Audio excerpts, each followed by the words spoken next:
Facebook scrolling করতেছিলাম, হঠাৎ করে একটা লেখা সামনে আসছে, উপরওয়ালার কাছে হাজারো শুকরিয়া যে মেয়েদের কাছে মৃত্যুদেহ বহনের অধিকার দেয়নি, নইলে তারা মৃত্যুদেহটা পথে ফেলেই চলে যেত অন্য পুরুষের সাথে। আসলে এই লেখাটা দেখার পরে আমি থেমে গেছি যে মেয়েদের প্রতি এত কি ক্ষোভ, এত আক্ষেপ, আর মেয়েরা কি এতই নিকৃষ্ট যে মৃতদেহটাও সে পথে ফেলে অন্য ছেলেদের সাথে চলে যাবে।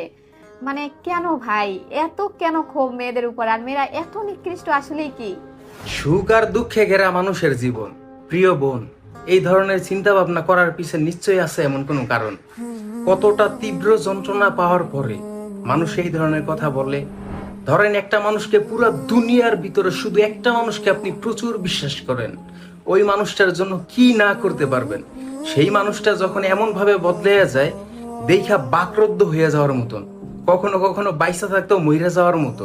ওই যে মানুষ বলে না, যে